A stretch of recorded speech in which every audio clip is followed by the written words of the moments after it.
Let's start with a quote that is just chillingly simple. The attack occurred during his regular morning arrival time, information easily obtainable through basic surveillance.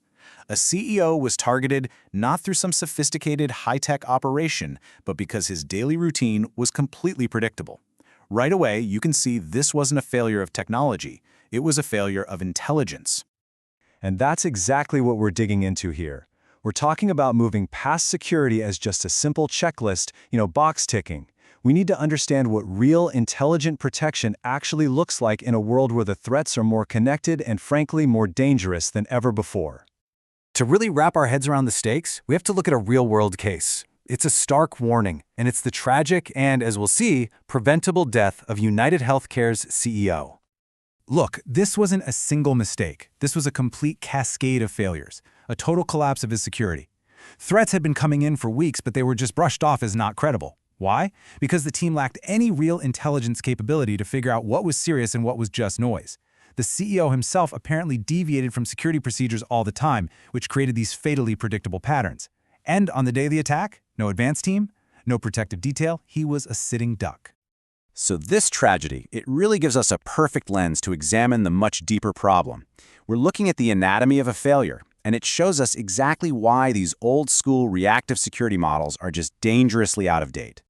The one crucial thing that was missing here was something called protective intelligence. Now, this isn't about just reacting when a threat pops up. It's a proactive, continuous cycle. You're constantly gathering information, you're verifying if it's legit, and then you're acting on it to stop an attack from ever getting off the ground. It's about seeing the warning signs long before the crisis hits.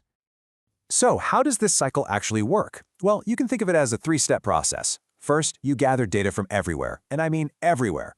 That's your OSINT, which is open source intelligence from public records and social media. You've got CTI, cyber threat intelligence from the dark web and hacker forums, and HUMINT, or human intelligence, from sources on the ground.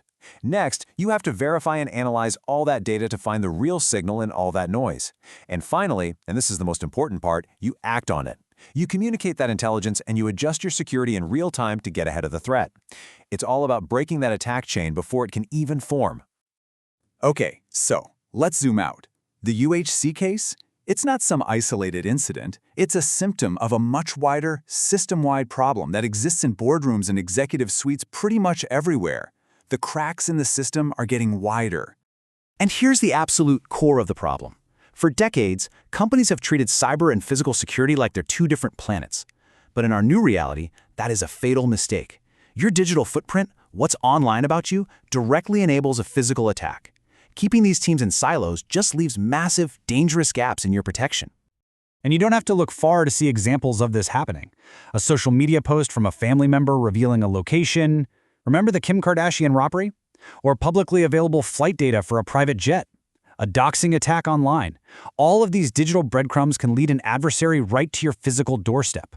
The line between the digital and physical worlds has been totally erased. It's gone. So this brings us to a really dangerous phenomenon, especially at the leadership level, the boardroom blind spot. It's what some people call compliance theater, this false belief that just because you passed an audit or checked a box, it actually means you're secure. And the data here is just, it's staggering. Only 19% of Fortune 500 boards have a dedicated cyber expert. And get this, a full 2/3 of directors openly admit they don't have the expertise to properly oversee this critical risk. Think about that. That's a massive gap in governance right at the very top.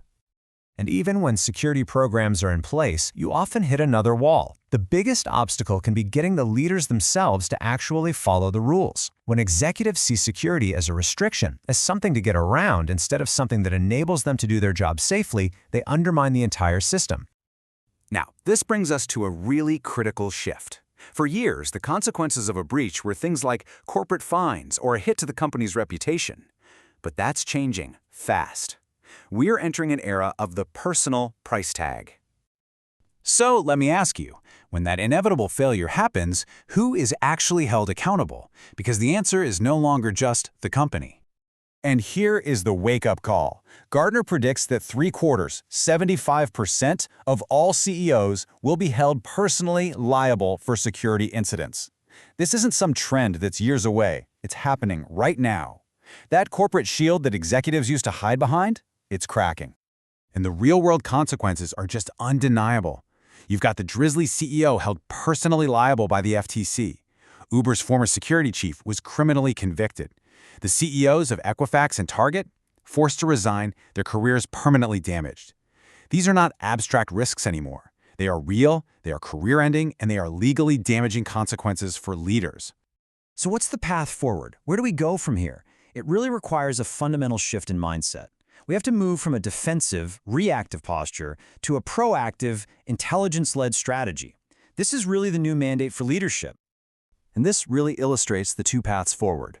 On one side, you have that compliance theater we talked about. You pass the audit, but you're still completely vulnerable. On the other side, you have real risk management, treating security as a core strategic risk, being proactive, and building genuine resilience, not just a false sense of safety. So what does this new mandate look like in practice? Well, it means integrating your physical, your cyber, and your intelligence teams into one cohesive unit. It means you're doing continuous threat monitoring, not just some check-in once a year. It means developing clear, actionable response plans and then running drills to actually test them. And critically, it means getting real security expertise and oversight onto the board. These are the pillars of a truly modern security strategy. And that brings us to the final, and I think most important question. It's one you need to ask yourself and your organization. After everything we've seen, from a predictable tragedy to personal liability, you really have to decide, is your security just a checklist you have to pass, or is it a living, breathing, intelligent strategy that's actually designed to protect you?